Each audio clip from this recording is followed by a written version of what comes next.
So now that the new ban list is kind of rolling out and starting to be a little bit more effective on the current state of the game, I wanted to actually take a look at a few of the deck profiles that Vexicus4666 got at the last YCS in Chicago. Now, do keep in mind the meta is going to be shifting. I mean, we do have a new ban list coming out in 3 to 4 days, but some of the decks I wanted to look at I found were unique, and they were possible deck choices that people quote-unquote would consider playing next format. Now, do keep in mind Primal Origin doesn't come out until May, so we have a little bit of April with, the Dragons of Legend being legal. Then we'll have Primal Origin, and then we'll have Nationals. This deck I consider maybe a little bit relevant, but I wanted to talk about it. It's the Trick or Treat, I'm calling it Mad Ghost deck profile. I believe this deck got top 16 at the YCS. Now, when I first saw this, I was like, what the heck is this crap? Because, people have been trying to splash Ghost Tricks in a lot of things.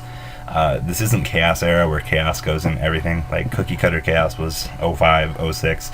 You guys remember Cookie Cutter, congratulations. You are one of the oldest players in this game. So, good old CC. But this deck achieves something that I didn't actually expect to be possible. He managed to merge the Ghost Trick engine right here, these guys, with Madoshe. Now, the particularly good part about this engine is it basically gives you an additional level 3 monster on the board in some way, shape, or form. Basically Mary into Jingashi, floater protection from Frost, to basically ensure that you can set up in an X-Saber Invoker. An Invoker will allow you to, repeat some plays, give you an additional basic role support. I don't know.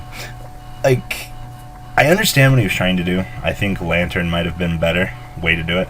I understand that Frost lets you pop threats, but Mary and Jingashi, it just seems like a little bit more Ghost Trick support would have been better, but considering how tight the deck is, really couldn't do much more.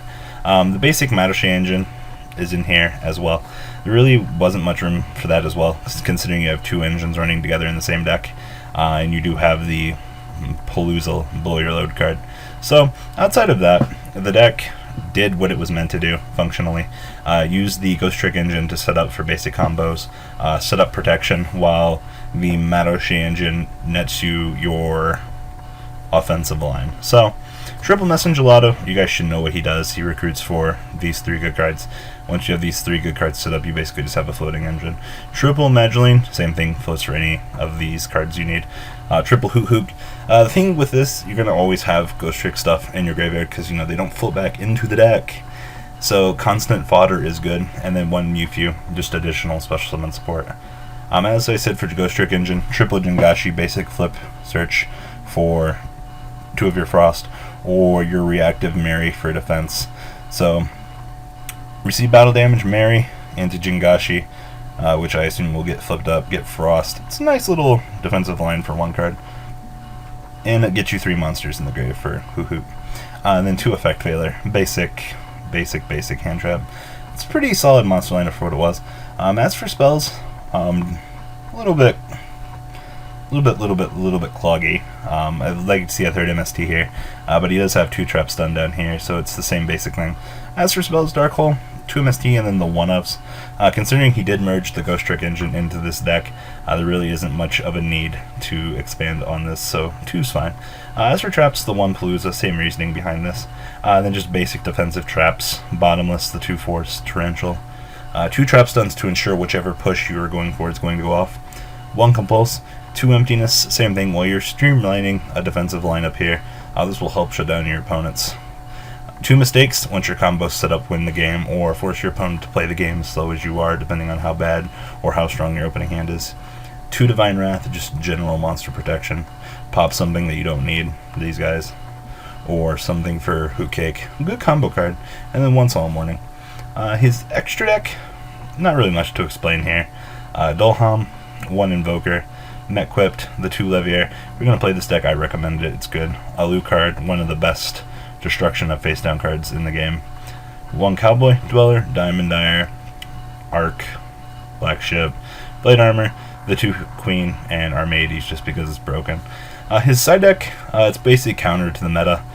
2 maxis, stop opponent, special summon, 2 DD Crow for anything graveyard related, 2 full house, anything that has face up spoil traps, yay heavy storm, 2 overworked for Fire Fist or anything else problematic, double Fiendish Chain, double Lightmere, yay, Boojins and Constellars, Soul Drain, and then double Debunk for whichever matchup you want to board this in. There's a lot. But this deck will be available on Dropbox. Kind of hope this helped explain it a little bit better. I really haven't dabbled with this deck a little bit. No, actually I haven't touched it at all, to be realistic, but those are just my general opinions on how it works. I could be far off, I could be close, but that's just my opinion. So guys, leave a comment down below. Tell me what you guys think about this deck, and I'm out. I hope you guys enjoyed this video. Please thumbs up this video to show your support, and please check out Vanguard 40 for Cardfight Vanguard, MKohl Games for miscellaneous trading card games, and No Limit Gaming for a brand new series of Yu-Gi-Oh videos. Thanks for watching.